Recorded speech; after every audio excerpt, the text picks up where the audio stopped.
this is how the West plays. They say that they are upholding human rights in their domestic issues in their countries, but as well as internationally, and they call out the dictatorships, authoritarian regimes abroad. When in reality, they cannot play both sides here. They cannot be bombing, sending arms, funding Israel and other genocidal far right regimes abroad, whilst they're sending humanitarian aid. It's just so hypocritical. And we're seeing that, especially in the US Congress, with the progressives who, before this crisis, before October 7th, they've been voting for the Iron Dome, which is Israel's main defense system militarily, to shut down all the rockets at occupied Palestine.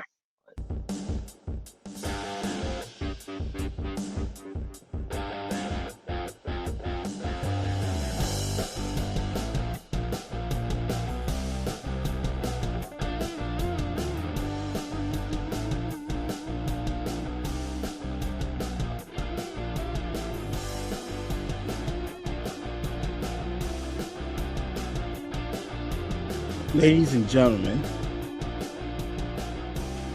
thank you so much for coming on and tuning in to the very last episode of the year for Unsavory Politik. And there's been a lot that we have discussed and talked about.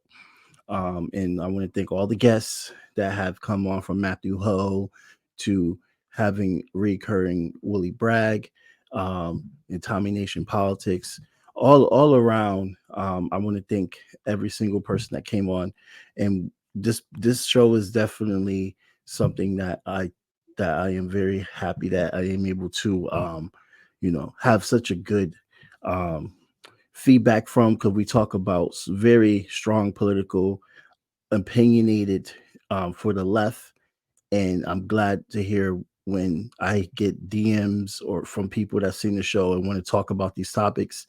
It's very, very important that we continue the dialogue. And that's what we're going to continue to do today. I have a very special guest on who I've been in contact with through social media, a fellow comrade, first of all. And I want to thank Pablo so much for taking the time out to come onto the show. So without further ado, we're going to be talking about Palestine, and then we're also going to be talking about Latin America as well, too. So I want to bring on Pablo right now. Here we go. Boom. Hello, Pablo. Hey, it's Paolo. Paolo, I'm sorry. Yeah, that's all right. I can edit that out. So let's get right into it. So for the audience, I would like, could you please introduce what the name of your organization and also the grassroots that you are involved with right now, for people to understand? Yes. So yeah, my name is Paolo Cruzalegui. I'm a Peruvian American activist, photographer, a community organizer, and a human rights consultant. So I speak about teaching about the human rights to impress people's different communities to help them advocate for their own rights. And I'm a co-founder of las.redes, a Peruvian collective in the U.S. So we've previously had some Peruvian comrades like Didier Ortiz and Claudia O'Brien Moscoso on your show, and I'm really grateful that you had them on to speak on Peru. And I hope that we could continue talking about all parts of Latin America, but especially Palestine, as we're dealing with the crisis in these recent months. Thank you so much for coming on. And yes, I'm very, very fortunate to be able to be in touch with you guys, and I definitely fully support and stand in solidarity. And I tell you so much that, like, I think this year with this Biden administration, for instance, we definitely have been getting a rude awakening on all sides, especially with people that are hardcore vote blue no matter who, which is kind of hilarious. But you're seeing a lot of things peeling back, which is very interesting. And one thing, like for instance, the name of this show, the title for this episode is talking about the information war, and how Israel and the US is losing the information war. And it's to the point that, I talked about, I made a post earlier talking about Biden yelling at Israel in one of his speeches about indiscriminate bombing. And the idea of the post was for people to understand that for him to even say that they're bombing indiscriminately is a war crime within itself. And it's saying that he could say that, and it goes over people's heads when you think about with Israel, like this is actually a war crime. So my first question, two Western leaders, I already talked about the first one, Joe Biden, and Rishi Sunak, who is, his family is just very extremely wealthy, and they have deals with Israel. And he's the prime minister. For people that don't know who Rishi Sunak is, he's the prime minister now for the UK, and he has also called for a ceasefire as well too. But yet, these two leaders, especially Biden, he's also continuing to fund Israel. So it's like you call them out on war crimes, but then you fund Israel. What do you think should be the reaction that Rishi Sunak and especially Joe Biden should have, the actions that they should take place after calling out one leader for a ceasefire, the next leader is just saying they're indiscriminately bombing? Mm-hmm. This is how the West plays. They say that they are upholding human rights in their domestic issues in their countries, but as well as internationally, and they call out the dictatorships, authoritarian regimes abroad. When in reality, they cannot play both sides here. They cannot be bombing, sending arms, funding Israel, and other genocidal far right regimes abroad, whilst they're sending humanitarian aid. It's just so hypocritical. And we're seeing that, especially in the US Congress, with the progressives who, before this crisis, before October 7th, they've been voting for the Iron Dome, which is Israel's main defense system militarily, to shut down all the rockets at occupied Palestine in Israel's territory, and they just continue to passively fund Israel throughout these years, whilst it has now led to this point. It has now led to possibly the final conclusion, final solution. Per se, we all see that this is a genocide. Our leaders are taking so long to get to our position, which is the minimum, a ceasefire. But right. Our ultimate solution is the total liberation of Palestine. Palestinians understand that they can have a democratic state under control of the Palestinian people, but with having Jewish, Palestinian, Muslim, Christians, and all faiths and non-faiths living in harmony. It has been like that before the British colonized Palestine in the late 20th century, early 20th century, and before the creation of Israel afterwards. Right. Yeah, and in regards to the United Nations, they're quite they're quite weak in here because they are an arm of the United States, less so for the rest of the West, less so for the UK and Germany, but the US has the oldest power. They are acting like a mafia. They've been acting like that, a police state for the entire world, telling other governments how they should do, even though they have ruined other countries' sovereignties abroad. But as well as in the previous horrific atrocities before October 7th, we've had, of course, the war on terror with Bush, Blair, and other leaders. And NATO got involved in this as well. In Afghanistan, in Iraq, and then it expanded into Somalia, Pakistan, Syria, and there's been of course, a dirty war on Syria. It is just weaponizing human rights. That's what they have been doing for years and years. Over at the United Nations in New York City, and their headquarters. At this point in 2023, in the end of 2023, we're seeing that all the oppressed peoples of the world, all the countries from the global south and the east, like Russia and China, they are seeing that the U.S. is losing power, losing grip in this war on terror period. It is going to basically conclude this with Israel, with and it is now expanding into a regional conflict. And I was afraid of this.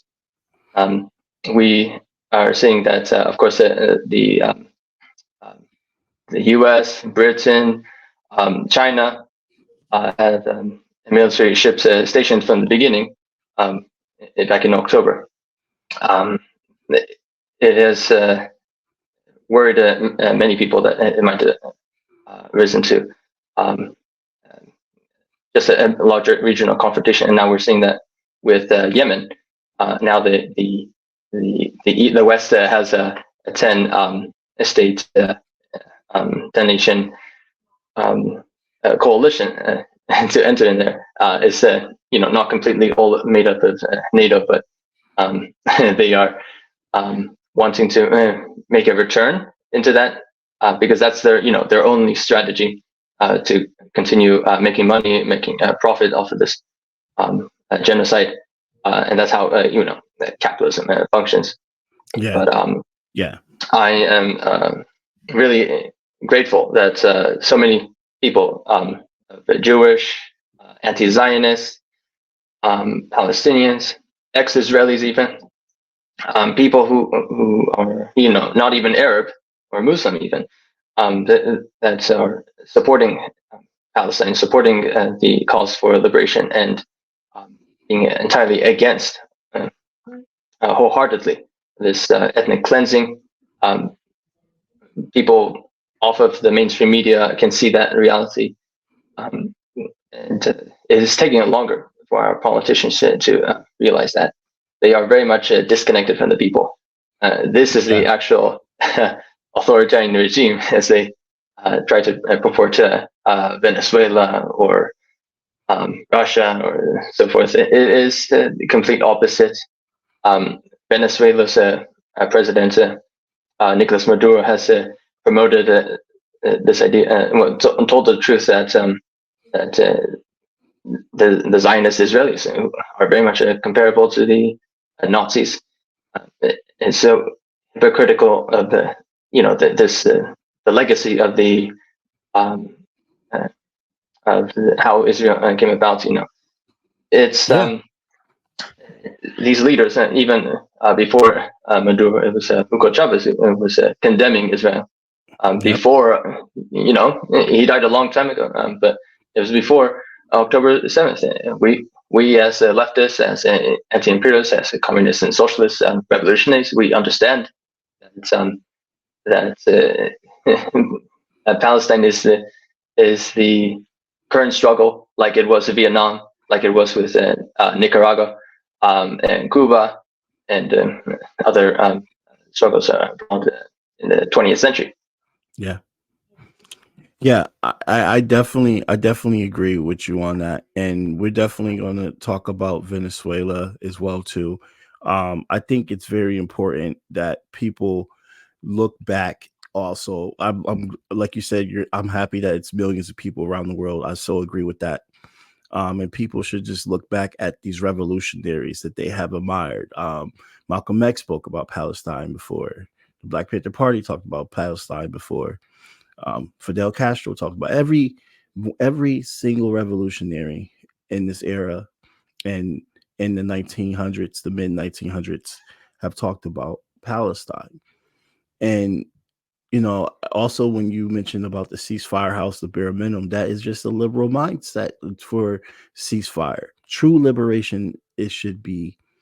I definitely agree with that. I just want to make a distinction between the two, because calling for ceasefire is very important, but the huge outcome is that Palestine deserves to have its own state and its own liberation. And we see now with Israel, I don't know if you saw the videos of TikTok. They showed how northern Gaza looks, just flattened in rubble. The Palestinian death toll, for people that haven't been in tune, is over 20,000. With the death count for children alone, almost, I think it actually is 10,000 now. But I have to recheck later.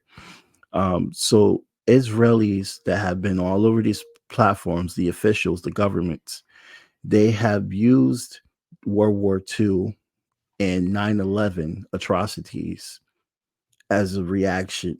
Let me rephrase 9/11 and the atrocities that followed 9/11 in the Middle East as an excuse of why they have the right to do what they're doing right now. And 24/7, you hear people that don't really pay attention to understanding what the Geneva Convention really is. They say that, and these are journalists I'm talking about. I'm talking about professionals. I've heard people on TV that have millions and thousands of views. They go, Israel has a right to defend itself. So, right. So it's really just absolutely disgusting to think that people will say that for them, just like how they will say with Ukraine. But what about the other side? What about their children? What about their families? Um, do you like, do Israel even have a case? They don't have a right to defend themselves, right? They're occupiers. Well, yeah, as a human rights consultant, I can tell you upfront, yes, they do not have the right to defend itself. No state actually does, but in this circumstance here, it is we can apply the Genocide Convention. We can apply the this article basically saying that the indigenous population can defend themselves, through armed struggle, by self-determination to overthrow their oppressive leaders and their occupiers. Mm-hmm. This is a protected right under international law. People who, first of all, on the ceasefire question, people who promoted that idea, and first of all, were of course the Jewish community. These are people that we should be listening to as a second group of people. The first being the Palestinians. And I'm talking about the Jewish ex-Israelis or anti-Zionist base. They are, of course, on our side. And they just take the middle position here. The bare minimum position of a ceasefire because they are stuck in between of having, of course, relatives, family members, connections with the apartheid state of Israel, Right. as that. Because Israel purports it to be as the voice for all Jewish people, even though they have a history of discrimination, not just of Palestinians, all Palestinians, even if they're Jewish or Christian or Muslim, of course, but Jewish people who are waving the Palestinian flag or anti-Zionist or left-wing or also, even if they have a different skin color that is not as white enough, as white enough in Israel that you could get a skin cancer. So there is it's just like the United States, a history of racism. It is a settler colonial state since 1948. Yeah. And the last question on Israel, because we definitely want to talk about Latin America. And I didn't even send you all my questions about Latin America. I apologize about that. I realized there's a section that I didn't send. But Meta has been, Al Jazeera has reported on how Meta is blocking thousands of pro-Palestinian posts and pages. Yet the war is still the war. I'm not even going to read what I just wrote. That's a typo. Anyway, yet the information war is still in Palestine's favor. The millions of pro-Palestinian profiles cannot be changed because of how great the engagement is going. And Israel spends millions of dollars. So we have millions of people that are still engaging about Palestine, which is why it could never be fully blocked. But Israel is spending millions of dollars for media, and the media is unsuccessful in keeping the narrative, which Israel has always stayed strong with keeping the narrative for decades. Do you think this awareness and building this global mobilization will free Palestine? And I know this is a huge question. Will Israel exist? Like, let's just be optimistic. Do you think Israel will still exist off of the liberation of Palestine? Well, first on the point of the censorship, this is what we're facing in the global north. We're not in occupied Palestine. We're not in the immediate threat of airstrikes or white phosphorus being bombed at them. We're not in the life or death situation as the Palestinians, but we have the voice to raise that, and we have the social, the power through the social media to independent media outlets to see the realities there. We must keep talking about it.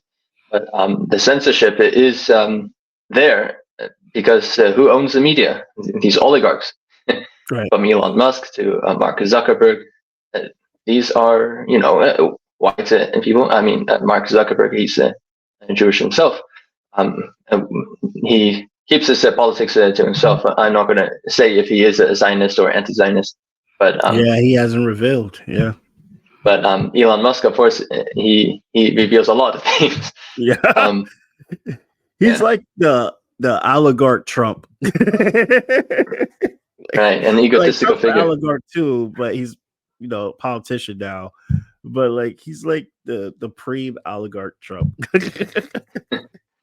Yes, but yeah, it's these people who have circling around the same groups of people, the elite circles here. From the Hollywood celebrities, most of them have been showing the support on social media, saying I stand with Israel, or going out to Beverly Hills to protest with the Zionist crowd. When I was protesting in San Diego, I saw very minimal. There were a few Zionists with the Israeli an American flag. And the group was basically a handful compared to ours down by the same streets in downtown San Diego. We were protesting in the thousands, and we marched too. And so these Zionists, we were passing by, we just saw them passing by. We were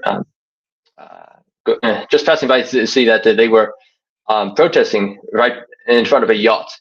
Is this a pattern that they have of being the symbolization of preserving capitalism and imperialism abroad? Right. It is that Israel is a proxy for the military-industrial complex, the Western imperialism as a whole, and the entire domination of the for the United Kingdom, Germany, the United States, of course, Canada, so many that still weigh in their support for Israel to this day.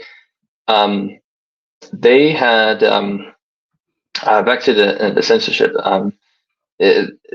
Meta is one of the worst. We know that Elon Musk has said that he's going to ban anybody says from the river to the sea.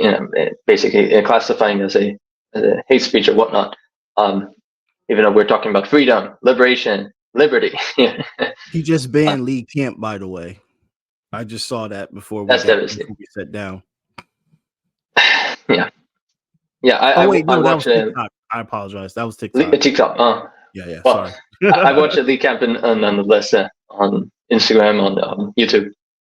But yeah, I remember the days when he was on his old program, Redacted Tonight, on RT. Right. That was before this wave of censorship. This is the pattern that the elites do. If they cannot control the narrative, they're going to dismiss us. They're going to censor us. They're going to demonize us as terrorist sympathizers. When it's not the case, we're talking about overthrowing our occupiers who have brutalized us, and so we're fighting for liberation here. We're fighting for life, even because who is killing us? It's the Israelis. It's the Americans, the governments that we're talking about. The British imperialists too. NATO as a whole. They've been using others like the Ukrainian neo-Nazis to kill the Russians.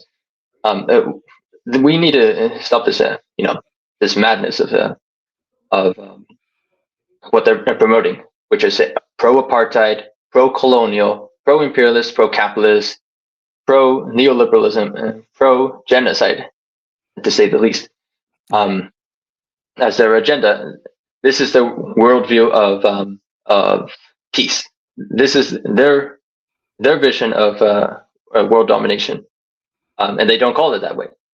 They are the villains, but they don't say that they are the villains. Of course, we're living in the United States. We hear it to be the opposite. We hear that they are the good guys, and Maduro is the bad guy, or Putin's the bad guy. We constantly hear these propaganda tales. And we need to, escape from that environment. We need to view other sources that are speaking the truth, because we are, we don't want to be falling right in line with the establishment, with the capitalist imperialists who are in power. Right. I mean, they've always had everything wrong when it came to the proxy war in Ukraine, or with China itself, or with Iran, or Syria. The U.S. government, they have the FBI, CIA involved in their agents are in these companies that are controlling the social media platforms. They are, monitoring us at all times too, as how Edward Snowden revealed a long time ago. And we're still living with this surveillance state. This is the actual dictatorship we have here.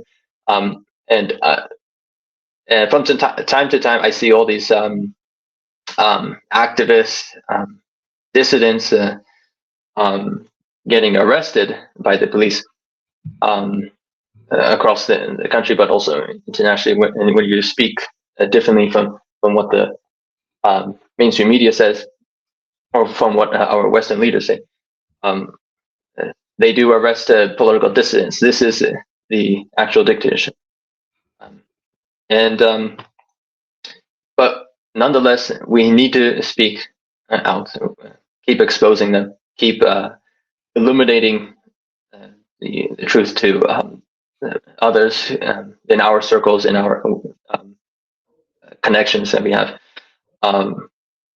to get closer to having this revolution. Yeah, it's definitely working. It is. It's definitely working. Yeah, it cannot just end when we have a New Year's.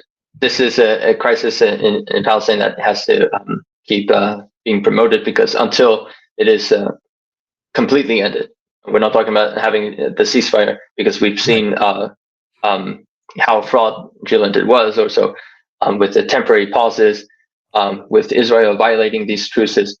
It is, it's just the genocide has to completely stop.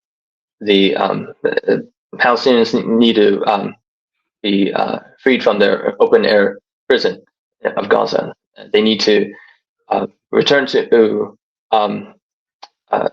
the land, as the rest of Palestine, from the river to the sea. It is until the victory is going to look until it will look like until Palestine is completely liberated, until the Israelis, from Netanyahu to Naftali Bennett and the other leaders that are still alive, face their trial at the International Criminal Court. Yeah, and I wanted to go into Latin America, but I have questions about the ICC. Yeah. They said that there were representatives of the ICC there, and I can't think of the article that I've read, but the information that I received was that the officials said that they weren't there to investigate, but they are there. Why? How do you think the ICC will be able to charge Netanyahu? I understand that when it comes to Western war criminals, Israel's not in the West, but they consider themselves a part of the West. The ICC cannot, hell, Bush even tried to sanction the ICC and threaten the ICC. Do you think that because of how much the public is well aware of this conflict at the ICC, if they decide to, I don't know if they will, but if they decide to, they'll be able to actually charge Benjamin Netanyahu and his cabinet? Well, we shall see. I cannot say for certain. We shall see if if this international body, as well as the United Nations, has an actual backbone. Right.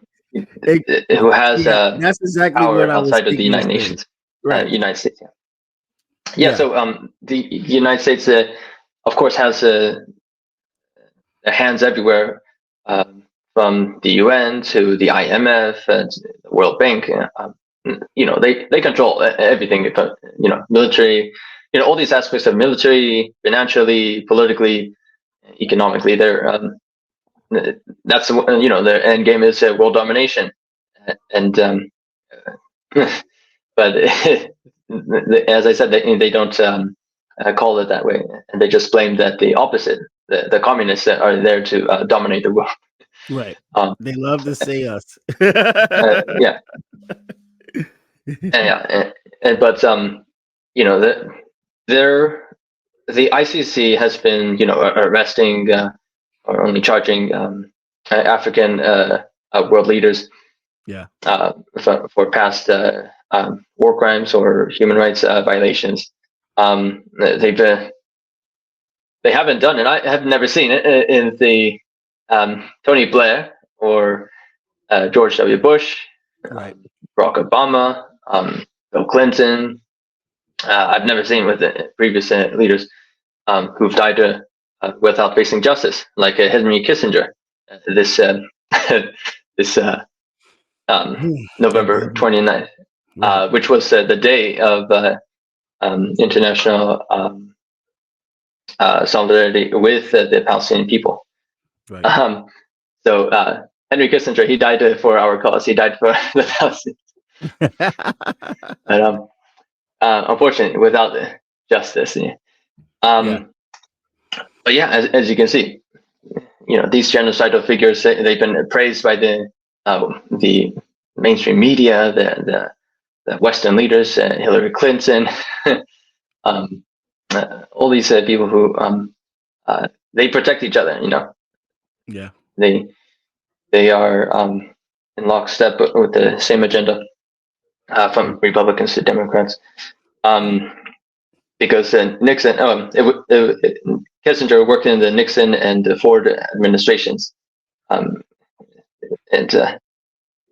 Hillary Clinton viewed him as his idol for foreign policy. But another international body I wanted to touch on, besides the ICC, was going more in depth about the United Nations and how much it's a failure.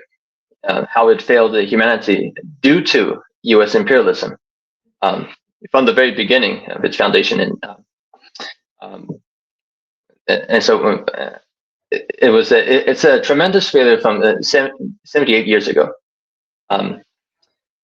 78 years ago, when it is the same year in 1945 that the Palestinians were being occupied by the Brits and then by the Israelis as they were transitioning to settler colonial project of Israel, supported by the West, supported by the Soviet Union at the time, unfortunately.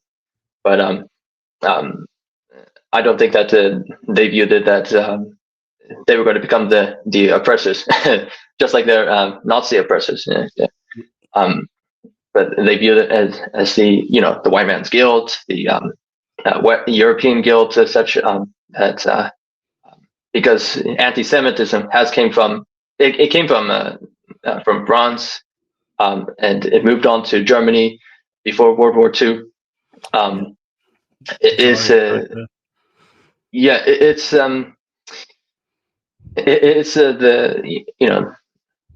the white people's problems that they've as a part of the mixture of racism, as all forms of discrimination is all equally bad. But they put that on top of onto all of us, whether we're Arab, Latinos, Indigenous, African descent. It's just Asians and such. It's just so hypocritical. That they're attacking us for being pro-Palestinian, pro-Indigenous, pro-liberation, pro-revolutionary. It's fundamentally here. They're literally calling Palestinians Nazis. Like, exactly. Wow. Yeah. Well, to that point, they said these freedom fighters, the resistance groups, not just Hamas, but they called them as Nazis, as ISIS. But who were really taking the land here? Who has been doing that? It was Daesh, ISIS. Daesh was expanding, seeking control of Iraq and Syria, and they were being armed and funded by the West too, as well as Al Qaeda. These are the actual terrorist groups that, even though they have no relations into Hezbollah or Hamas,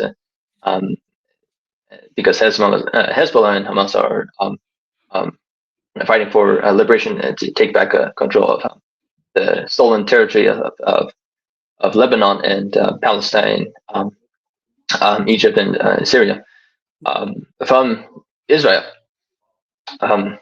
Israel is the they want to expand. That's why they're called the Greater Israel. And that's why on their flag it is 2 blue stripes from the river to the sea. They will keep expanding. This is this is a way of shaping the media, because as Paolo said, it is not language is never neutral. Here. We cannot believe what they're saying here. Here, where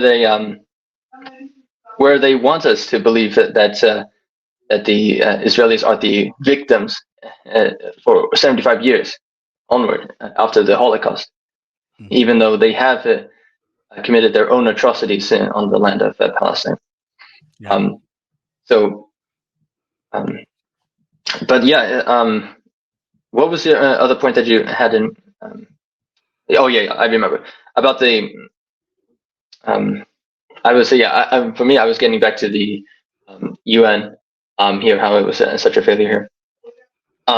And as I said, this is because of U.S. imperialism, because they have the full control over it.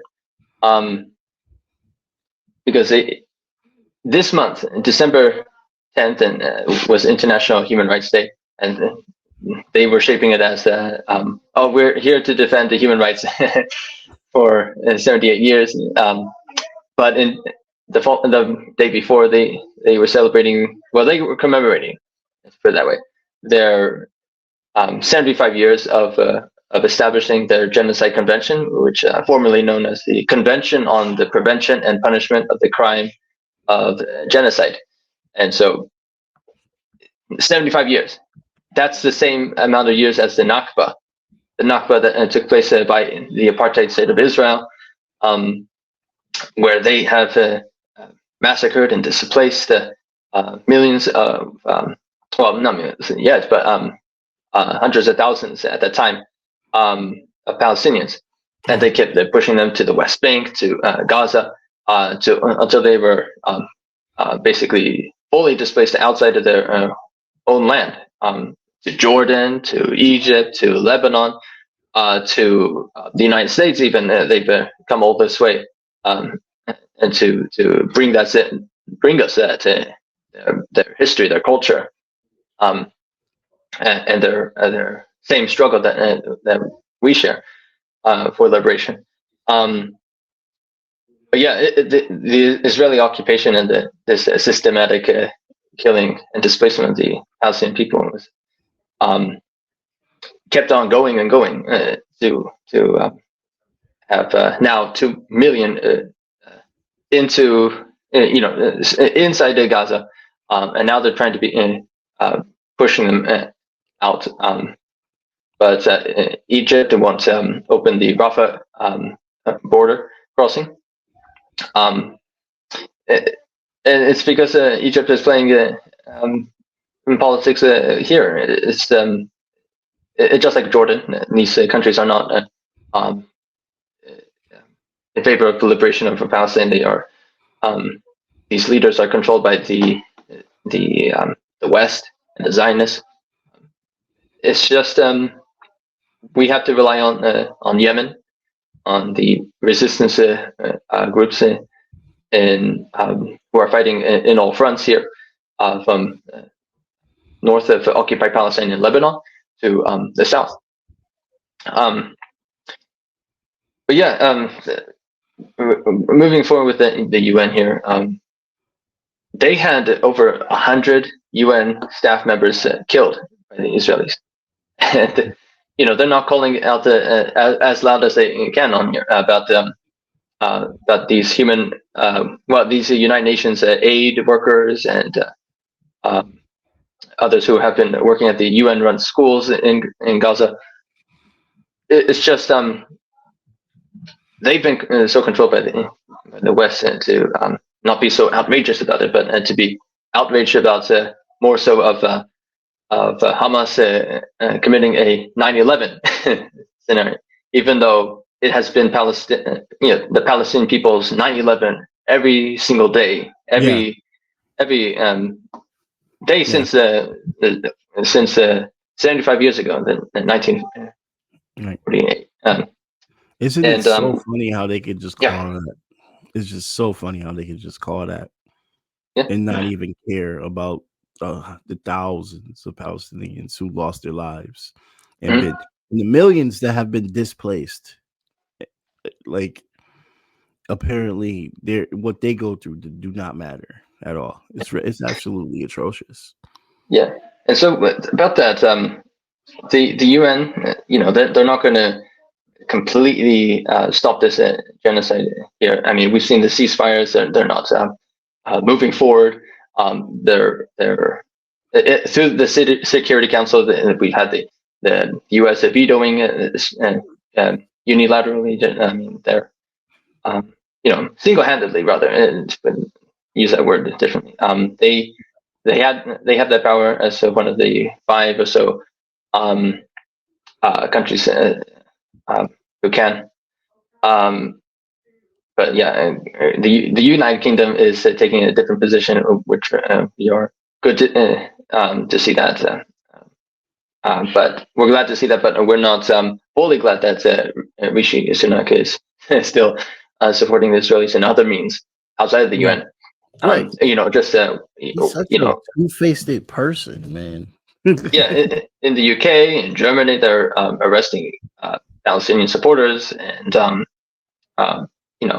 weaponizing the censorship too, off of social media too. Right. But another case about genocide here is the UN. Another failure of the UN is that they even supported the genocidal dictator Alberto Fujimori in Peru, which was during the 1990s. With his forced sterilization campaign of an estimated 300,000 foreign indigenous Peruvians, whilst the USAID funded the policy under the guise of population control. And so they've been helping, these right-wing regimes to commit atrocities. They've never arrested them fully. In terms of what's going on in Peru, they've had the Fujimori released in early December.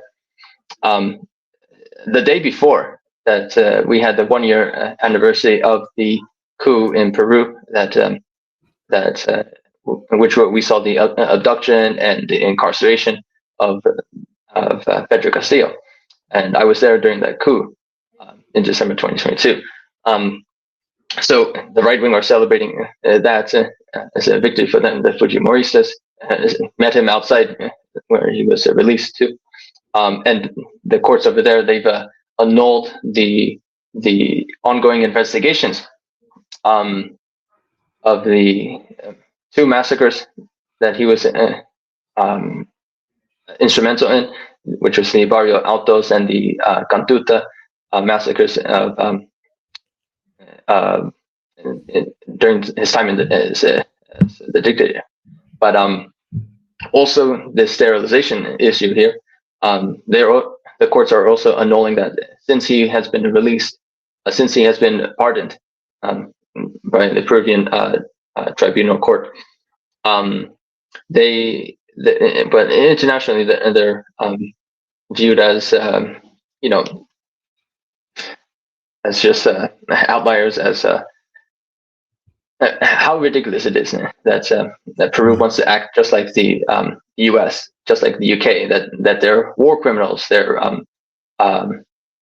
leaders of that committed crimes against humanity get to walk free. They have all this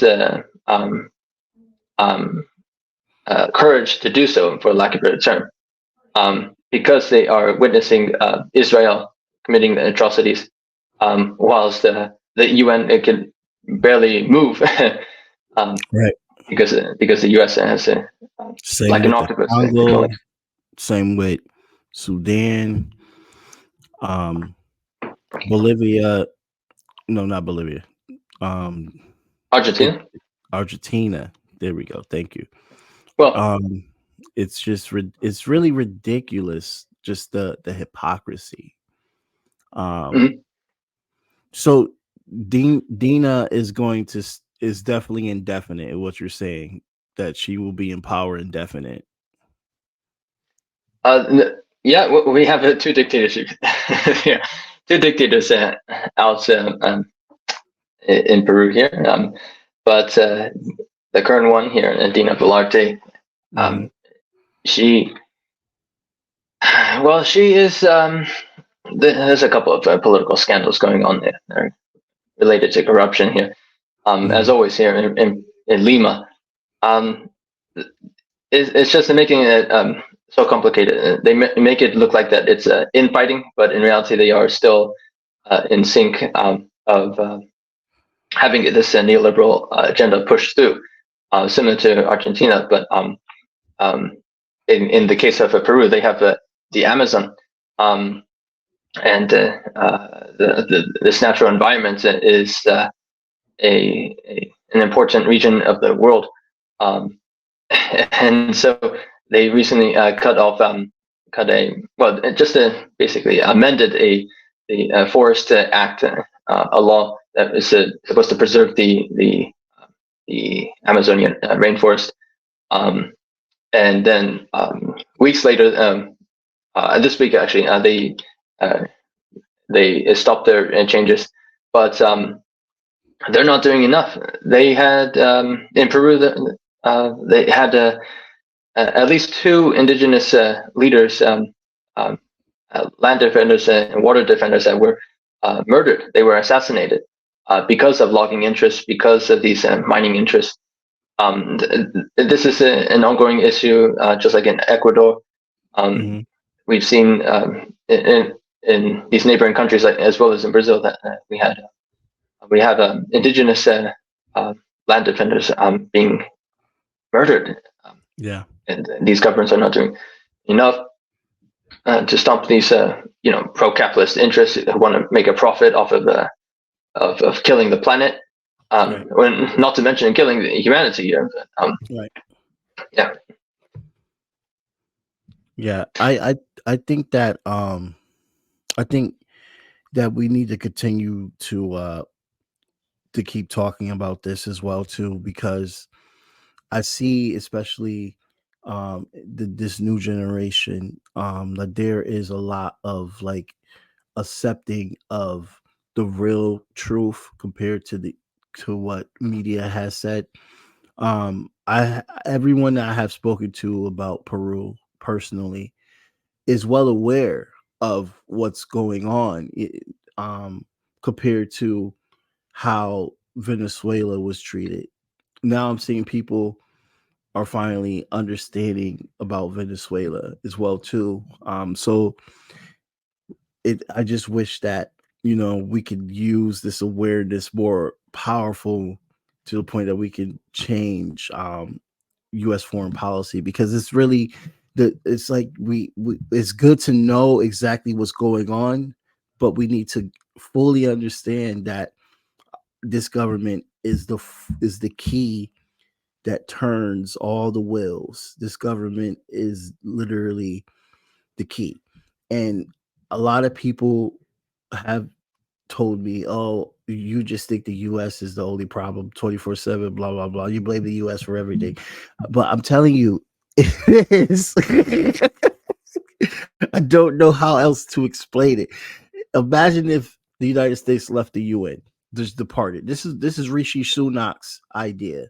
Who, not Rishi Sunak, Vivek Ramaswamy. Vivek Ramaswamy wants to vacate the seat of the UN with the United States. What would that look like? I almost want that to happen. I do. But also, the US will never do that, because it will be China or Russia or some other world power that will be at the center of that. They won't give that up. I don't believe of it at all when he says the things that he says. Um, Lately, I wanted to know if you had any information. There was a prisoner swap between Venezuela and the United States, and Alex Sabs. Did I say his name correctly?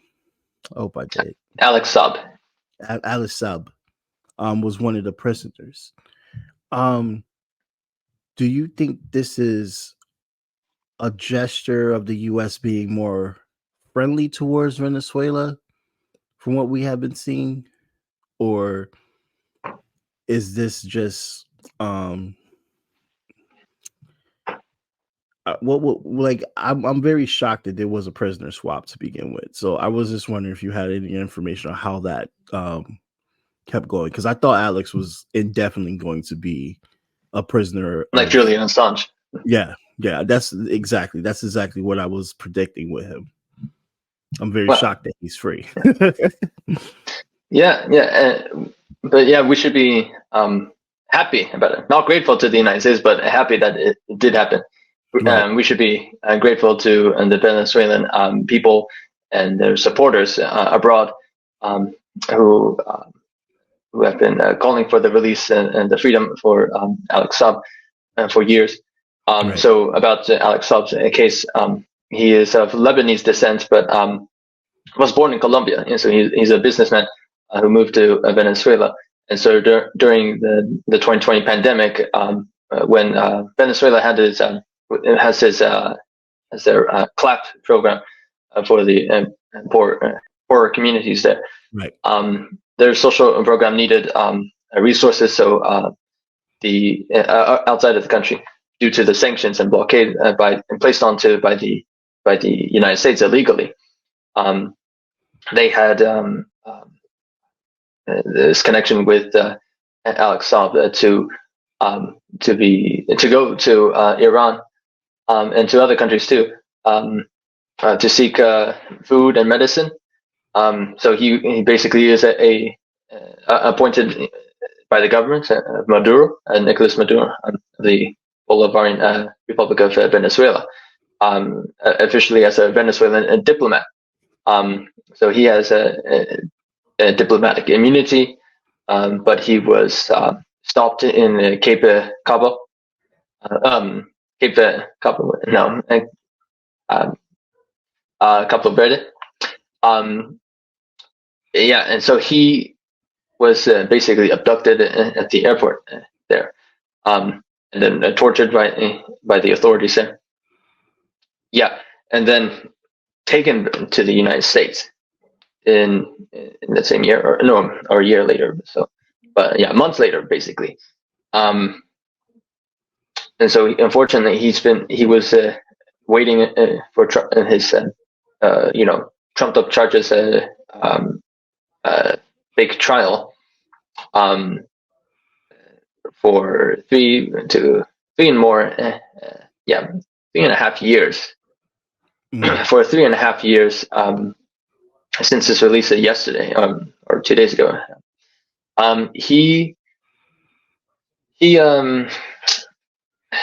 He's been struggling. Of course, he has a health condition, that made the situation situation worse. So his wife Camila Saab was very much pleading for help. Just like Right. any spouse would do, just like Julian Assange, Stella Assange. Camila was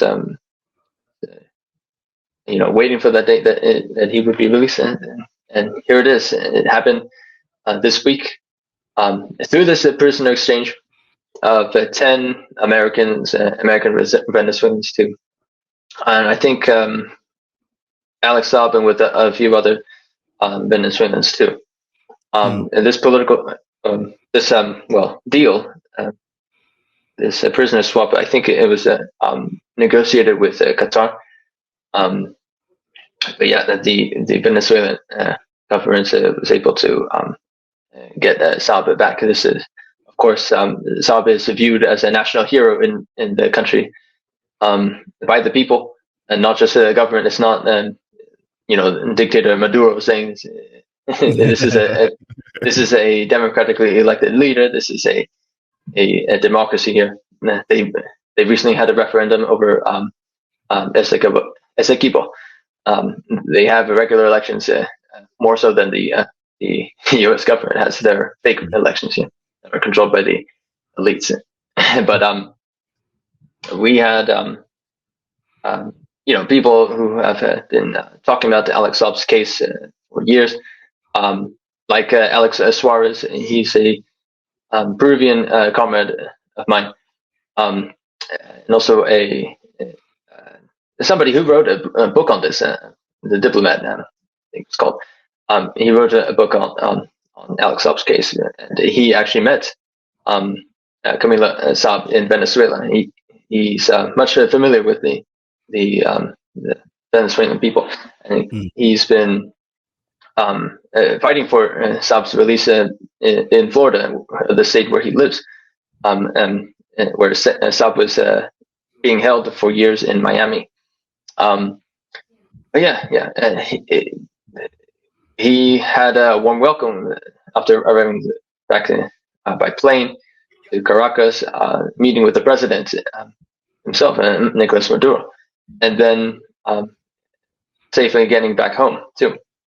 On the for a day before his birthday, before the holidays too.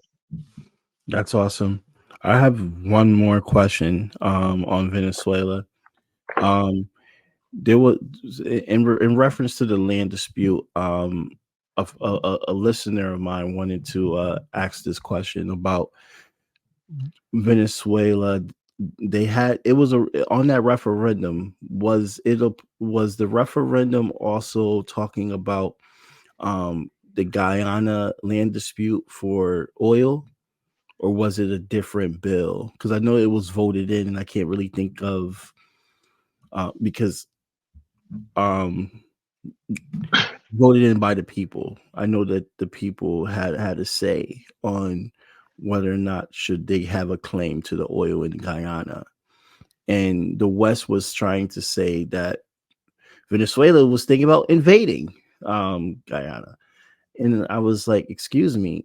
That just doesn't sound like something Maduro would do. I was automatically like telling them, no, it's not true. And then later on, you see they had a conversation where they say that they were not go into a conflict or invade in that way.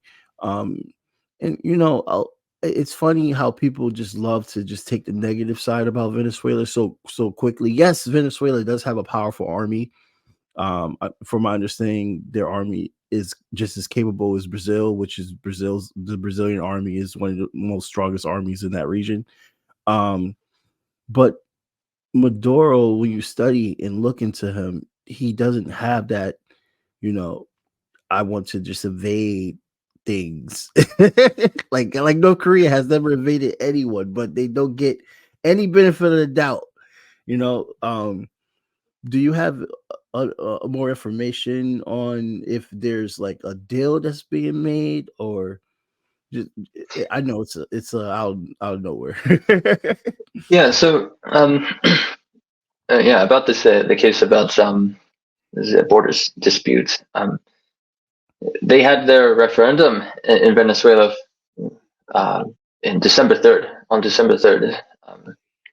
So a week later, they had a meeting with the president of Guyana, Irfan Ali, who's a Muslim descent, who's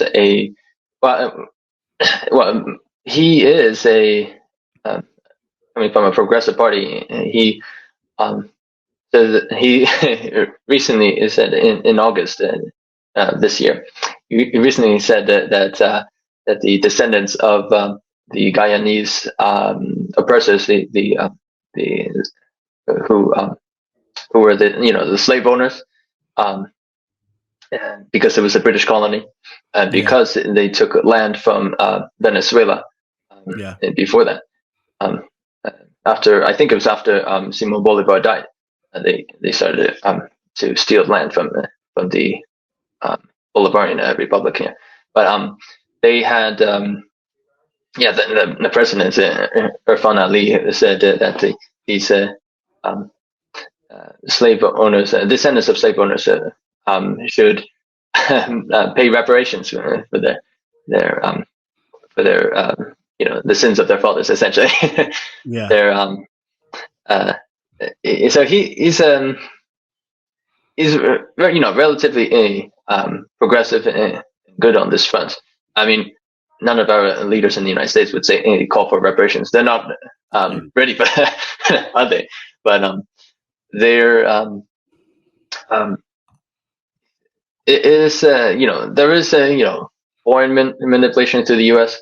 I mean the U.S. Southcom meddles into in Latin America, from the Caribbean to Peru, Venezuela, other parts of the region.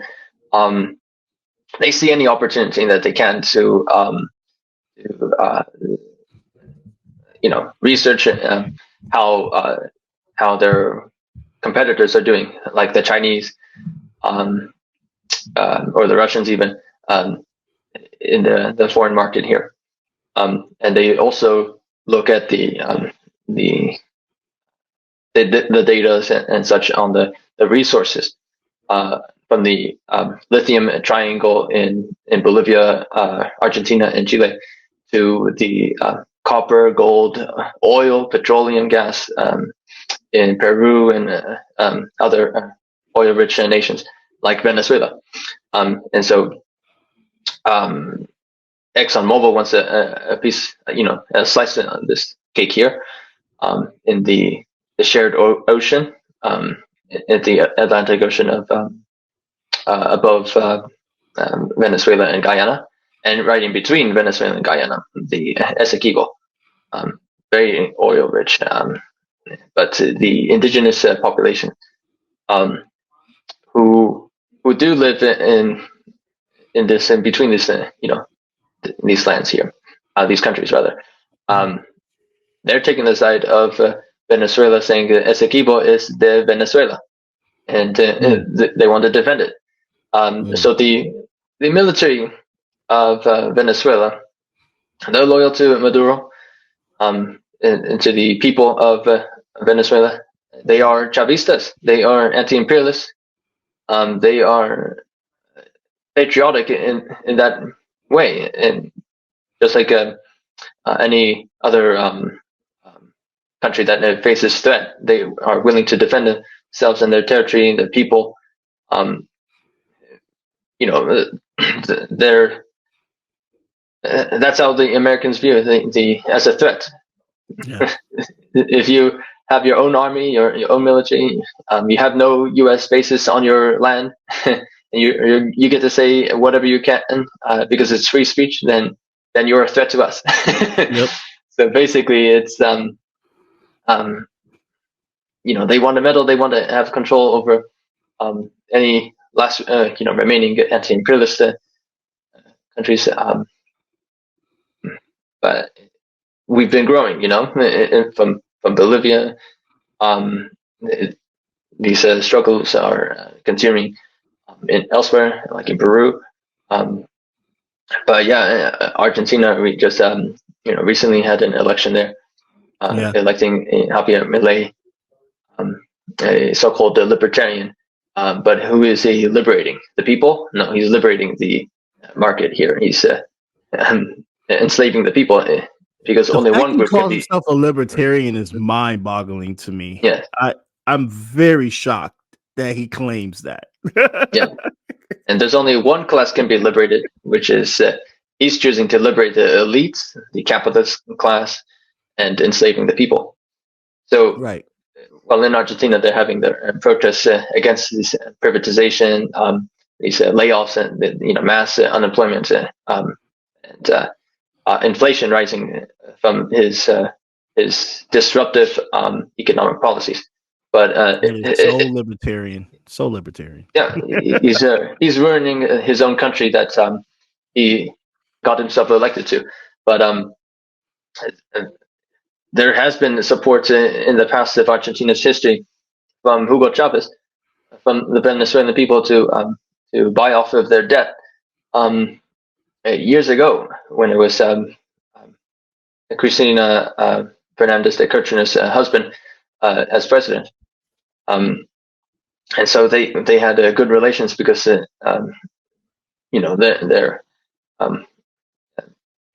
progressive, they're leftist. They had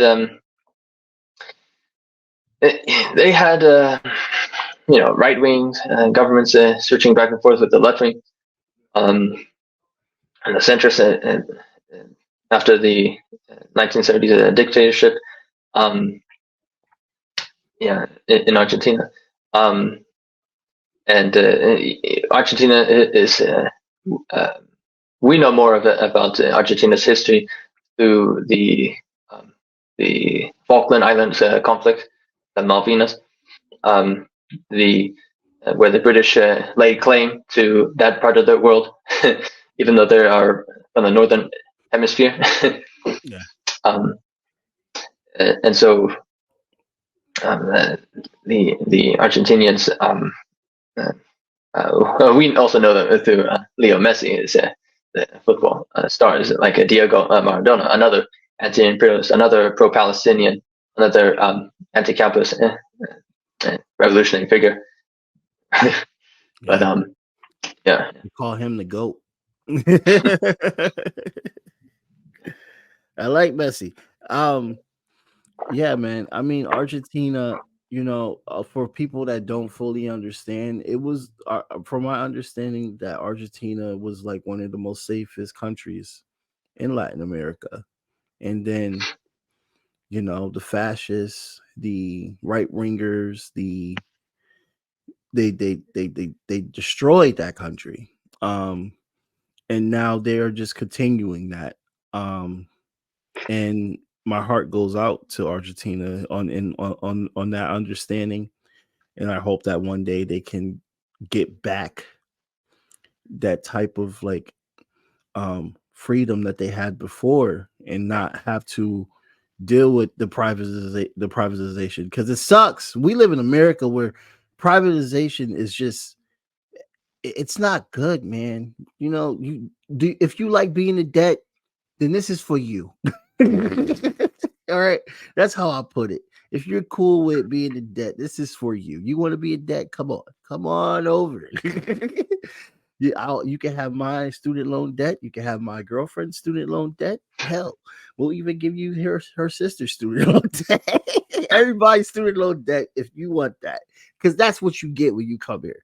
And when I hear about that, especially with Macron doing that as well in France, trying to privatize, I'm just like, I feel so bad for these people. They don't even know the hell that's about to go down with this privatization nonsense. It's really just, like, it's awful.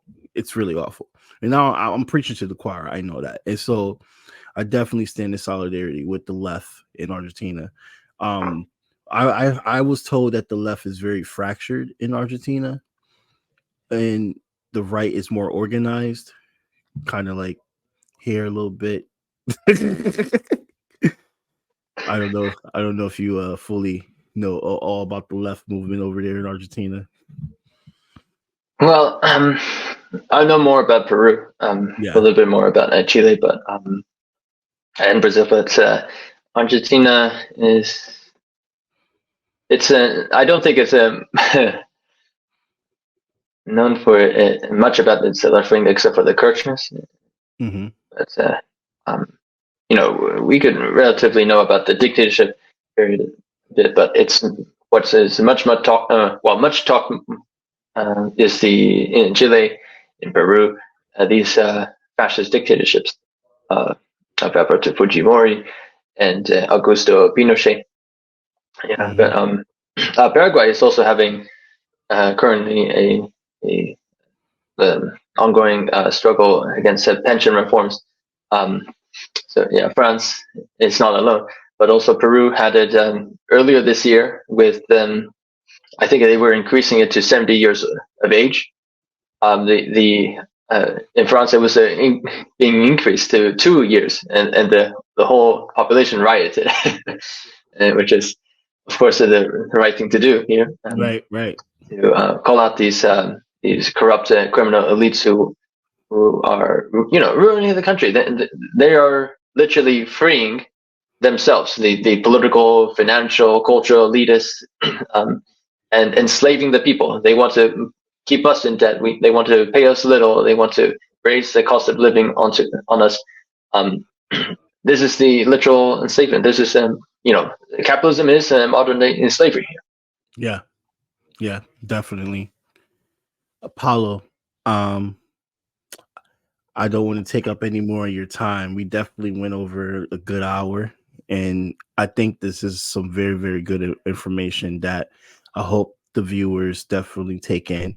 And I hope if anybody have any more questions, just let me know. I like it when people tell me, "Oh, ask this, ask that," because it's important to have you guys give me questions because I'm not always good with the questions. So I love hearing from other people. So I want to thank you so much for coming on to the show. And I would definitely love to have you again in the future and definitely talking about more on Chile and other parts of Latin America, especially more on Peru, because those are very good conversations that we need to keep talking about 24/7 and education 24/7. We just need to always be bringing in more information so we can stay principled and understand exactly how we can liberate our fellow working class people. It's our Well, whole goal. I deeply appreciate you, Jamar, for having me on and to conclude your podcast for this year. I do have some announcements to make. First of all, our comrade Claudia O'Brien Moscoso, she's heading back to Peru this Sunday. So she is asking for donations. You can find her on Twitter and Instagram and by her name. I'll make sure I'll put that into the On details. X it's Michi Sauchi Papas, unless she changes, but it is she's currently fundraising on Spotfund for I think a 2 week trip. And of course, as Peruvians, we want to stay longer there, but she's only raising for $5,000 to make a documentary on the ongoing political turmoil in Peru. And this is very much needed. Peru's political crisis has been long neglected, and so. But we've been standing in solidarity in support of Palestine's liberation in Lima and other parts of the country too. We just need to raise more of these voices in the global South. Yep. My other announcement I want to make is that I am also currently running for political office. I just finished the paperwork earlier in December. Oh wow, nice. Turned it in. So I'm going to be on the ballot in March 2024 in the California primary elections to help whatever I can in this important time of world history with the ongoing crisis in humanitarian crisis in Palestine, with our own political crisis here in the United States with the genocide Joe or criminal Trump. These options are not too good for the youth and to the future of this United States of America. We have to look at third-party options here and to build this revolution onwards after the 2025 elections. But I'm currently a candidate for the Central Committee race under the Peace and Freedom Party to help nominate presidential candidates Claudia de la Cruz and their VP ticket Karina Garcia. And so you can find them on votesocialist2024.com. And so, yeah. Thank you so much, especially on Claudia de la Cruz as well, too, and Karine. Hello, Karina. Thank you so much for everything you do. You're one of the greatest comrades I ever met. I'll tell you that much. Thank you so much for running as well, too, because we need more people in these seats. And 49% of the country is independent voters now. That's the last poll that came out. So you have the power, people, to change this two-party system, not only on the ballot, but also in the streets. Don't forget that we need to have both sides, the ballot and the streets, together. So I definitely love the fact that you're running on the third party ticket, and the Peace of Freedom Party has done so much on coalition with the PSL as well too. I have so much respect for the Peace of Freedom Party. So thank you so much for that. Um, whew, I'm all excited hearing that you're running. Yeah, excited for the New Year's. yeah, man. Paolo, let me tell you, man, we need more people running like you. We need more people running like you. It's so stressful. I even said I don't want to do it. People have asked me. So Yeah. I'm definitely going to tell. Which you're in which area in Cali? In the Southern California, so in Orange County, right in between San Diego and Los Angeles. Okay, And perfect. so I'm in the 5th district of the Orange County Board of Supervisors District. So that's how they I know break Orange it. County about you. I know a few people in Orange County, so I'm like, yo, very good. I'm gonna go tell them that you're running. Yeah, we have the other party for socialism and liberation candidates on the ballot too. Awesome. Yeah, so we're all in sync and unity here to change this political system and seek an alternative here. Oh, awesome. Well, I want to thank you so much, Paolo, for coming on, and I hope you have a really good night, and I hope everyone has a really good night, and long live Palestine, stand in solidarity. And for the last thing I wanted to remind people, don't forget to like, share, and subscribe. It really helps. And look into the link tree for donation options. I'm going to have some fundraisers that I'm going to be putting on there from a lot of grassroots organizations. I'm compiling it, so this is my first time talking about it now, so definitely please be on the lookout for that. And have a really good day, and I'll see you later, my friend. Have a nice day. Thank you so much for everything that you do. Thank you. Viva Palestina Libre. Yes.